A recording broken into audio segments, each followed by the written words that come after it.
vous êtes. Pourquoi vous dites bonjour? Parce qu'il n'est pas bien depuis 24 heures. Pourquoi vous dites ça? Il dit que je ne suis pas bien depuis lundi Mais pourquoi matin. mais Je suis bien. vous devriez être bien. Vous avez quelqu'un qui parle au peuple et qui lui dit « vous allez mieux vivre ». bon C'est le message numéro 1 de Trump, c'est ça. C'est ça. J'ai connu vos enthousiasmes successifs sur des personnalités politiques. Je vais baisser Nous le verrons. impôt. Mais oui, vous verrez. Écoutez, en tout cas, avec certains, on a vu, si j'ose dire.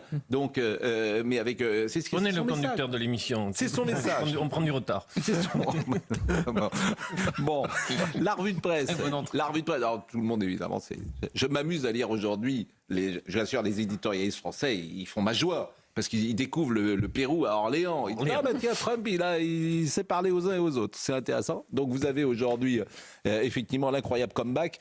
Donald Trump au pouvoir. Et maintenant, je trouve que la presse, d'ailleurs, elle est assez... le retour fracassant. Elle n'est pas... Très beau papier dans Libération de Philippe Labro. Dans Libération, Philippe Labro ? Le Figaro, pardon. Ah oui. Philippe Labro. Dan Filda, l'analyse est remarquable.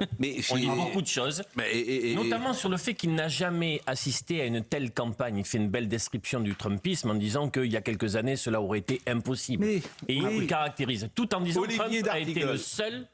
à sentir les gilets jaunes américains, j'aime bien l'expression, et à leur parler. C'est exact. Mais faire de la politique, c'est parler aux gens. Mais il parle aussi du Trumpisme en disant qu'il ne faudrait pas que ça pollue l'ensemble de nos démocraties occidentales. Ah bon? Philippe Brault dans Le Figaro aujourd'hui. Mais j'entends pollue, ça veut rien dire. Ah, si. C'est quoi le Trumpisme? La campagne qui a été menée par Donald Trump est une campagne où il y a eu de l'obscénité, de la vulgarité, du mensonge. C'est une réalité. Oui. Elle aurait été inimaginable il y a encore quelques années aux États-Unis. C'est concret. Mais parce que les formes sont sans doute différentes, mais vous n'avez pas vu le fond de la campagne. C'est ce qu'on a dit hier.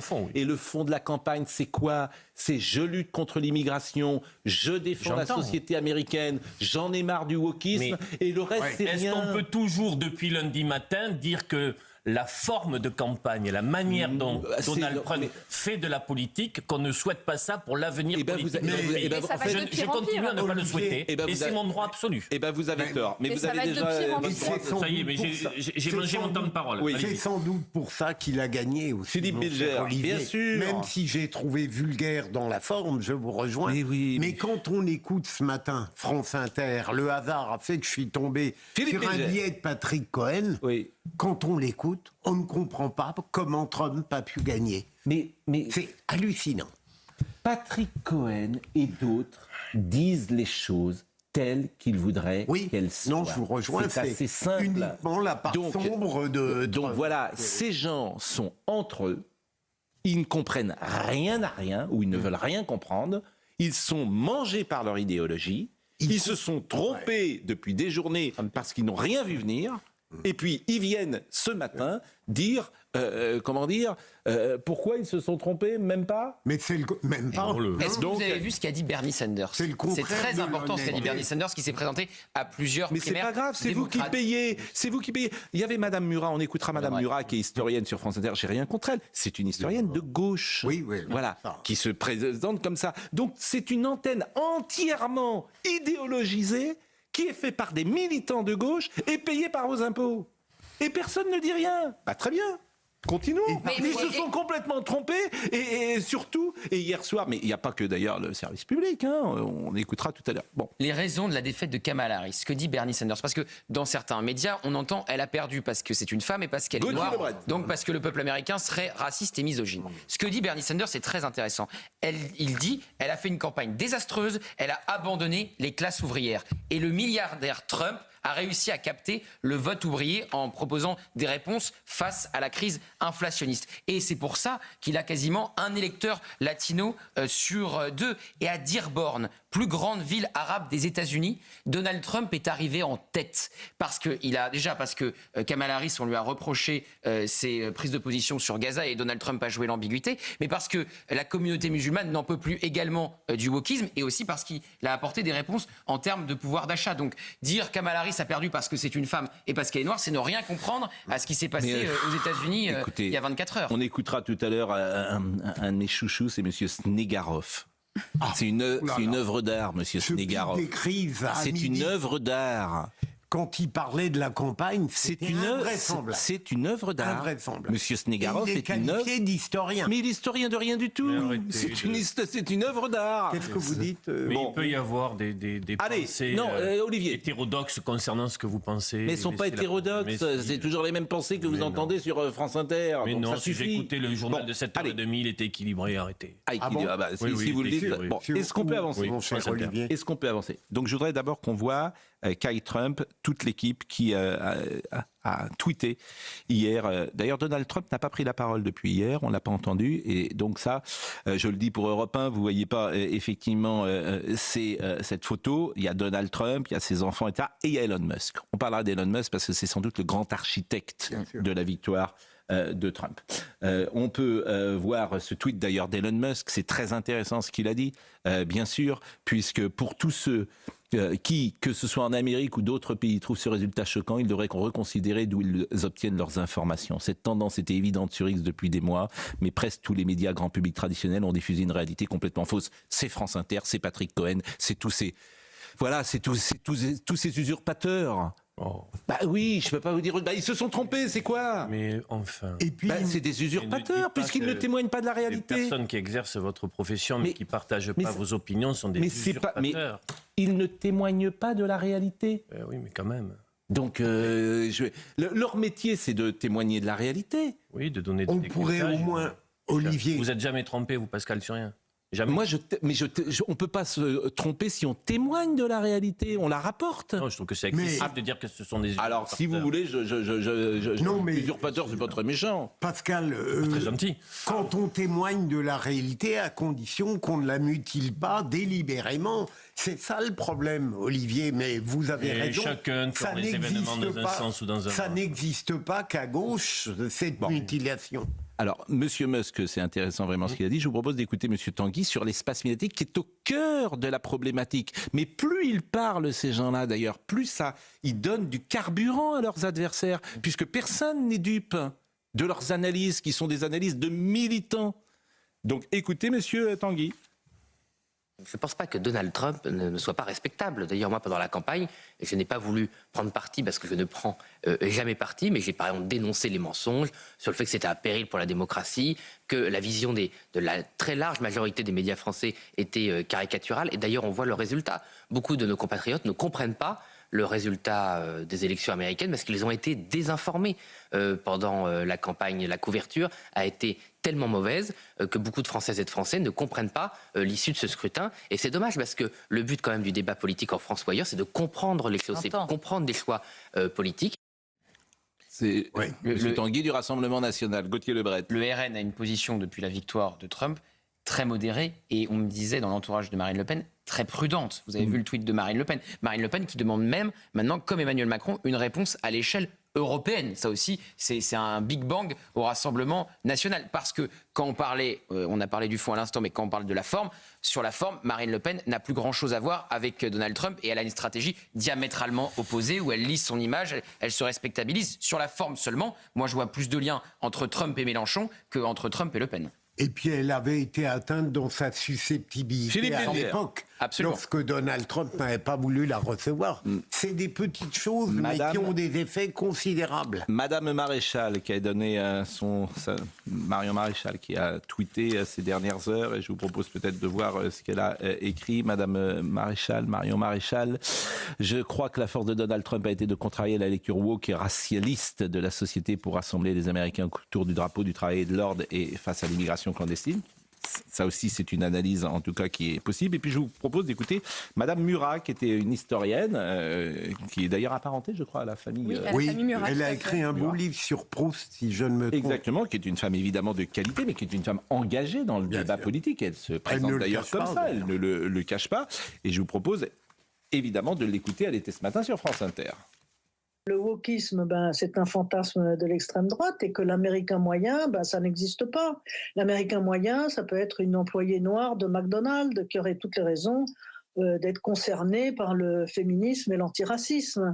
Ça n'a aucun sens de dire qu'on serait déconnecté d'un réel qui serait uniquement l'Amérique rurale, blanche, hétérosexuelle. Les politiciens, ça c'est possible. En même temps, vous comprenez bien que, par exemple en France, le vote ouvrier est passé au Front National, on n'accuse pas l'université woke pour autant. Et alors, je voulais vous faire écouter celui qui intervient régulièrement et qui se trompe régulièrement également, Monsieur Snegarov, qui intervient comme historien et qui se trompe toujours sur la société américaine, puisqu'il dit les choses telles qu'il voudrait qu'elles soient. Écoutez-le, c'était il y a quelques semaines sur la campagne. Oui, moi je pense que c'est la pire des candidates pour Donald Trump. Autant Joe Biden était le meilleur des candidats parce que, et il le rappelait il y a un instant, le duel présidentiel c'est toujours un corps à corps. Et dans ce corps à corps, vous aviez la virilité de Donald Trump et l'empathie fragile et la faiblesse de Joe Biden. Là, le corps à corps change de forme. Et vous avez tout à coup un Donald Trump qui non seulement apparaît comme vieilli, mais aussi un vieux mâle blanc face à une jeune femme métisse, très dynamique et compétente sur les dossiers. Ça, c'est très important. Elle est compétente sur les dossiers, tout le monde dit qu'elle est nulle. Ouais, pardonnez-moi de le dire comme ça, qu'elle a été très mauvaise, et tout le monde va le dire. Mais Monsieur Snegarov, historien de je ne sais quoi, explique, parce que c'est un militant ou un supporter de Madame Harris, qu'elle est formidable. Et c'est l'antenne de France Inter, et c'est vos impôts. Est-ce qu'il y a eu dans la campagne américaine un moment Kamala Harris? Non. Oui. Il y en a eu dans les médias, non. Il a été très court. Mais ce que vous dites est inexact, puisque même dans le camp américain, pour avoir suivi un peu la campagne, y compris après le débat, il y a eu une réflexion. Vincent Olivier, il a raison. On est d'accord. Bonjour Vincent. Je vous ai dit bonjour quand même, j'espère. Non, vous avez fait l'appel et vous m'avez oublié.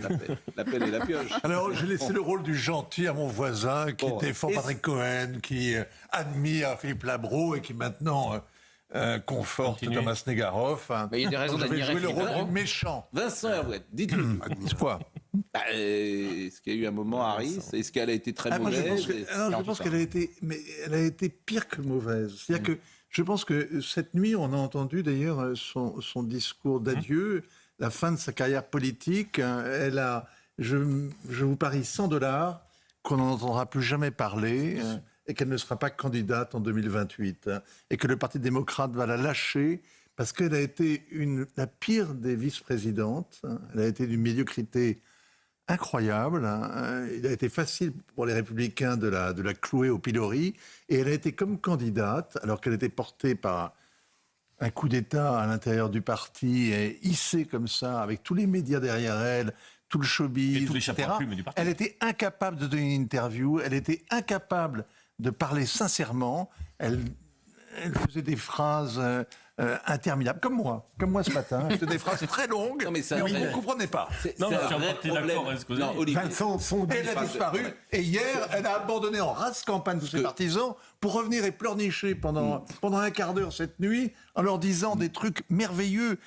Les jeunes, vous les jeunes, n'arrêtez jamais d'essayer de rendre le monde meilleur. Alors, ce genre de prédication, au matin de la défaite, c'est quasi insupportable. Mais son discours final, c'est tout de même ce qu'elle a fait de mieux. Oui, c'est vrai, je suis d'accord avec vous. Il est quand même assez élégante. Oui, parce que vous aimez les morts, en fait. Non, pas du tout, Vincent. Mais vous aimez les morts vivants. Par rapport à ce qui précédait, ça avait une forme de dignité. Non, mais c'est vrai, vous avez raison. Elle a été très digne. Elle a dit qu'elle passerait le pouvoir de la manière la plus pacifique possible. Elle a reconnu sa défaite, surtout. En fait, c'est pas ça que je veux dire. Ce que j'attends d'un journaliste, c'est une expertise et pas un mensonge.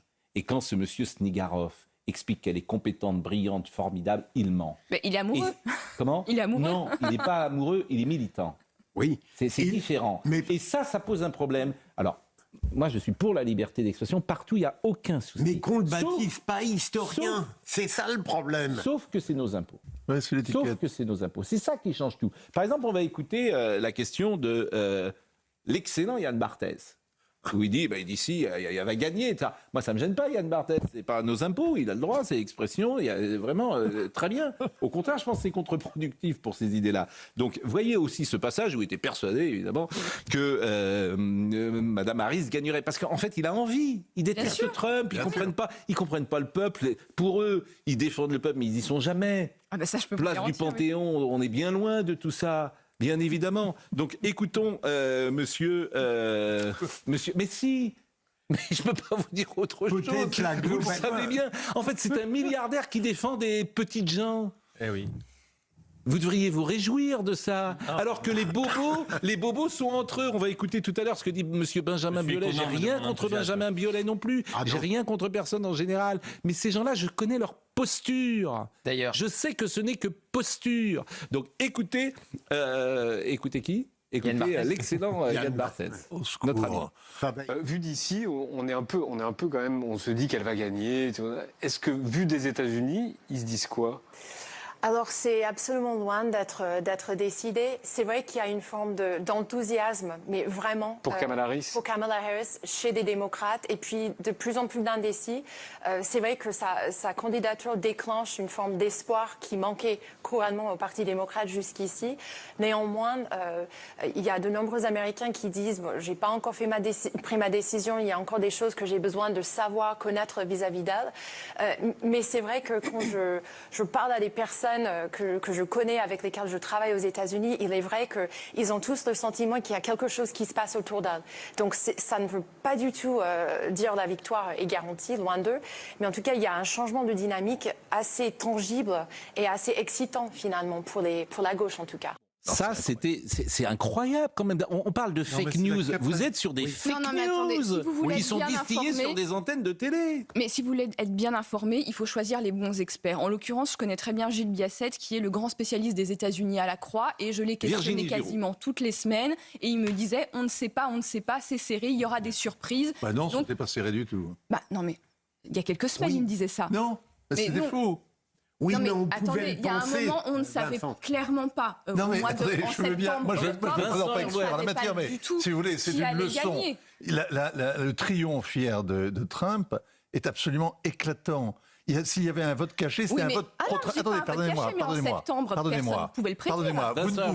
Vous ne pouvez pas qualifier un expert de toutes les qualités de clairvoyance alors qu'il s'est planté d'une manière absolument magnifique. Il y a 15 jours ou 3 semaines, il y avait un courant majeur de l'opinion américaine pour Trump qu'on n'a pas vu. Oui, qui était il y a une capacité d'aveuglement, d'auto-persuasion et d'auto-intoxication, notamment des spécialistes français, qui est frappante. Sauf, pardonnez-moi, le JD News. Puisque le JD News de Laurence Ferrari et des équipes, je l'ai montré hier, pourquoi Trump peut gagner. Je crois qu'on a cette une, et Marine peut la montrer. J'ai montré hier soir.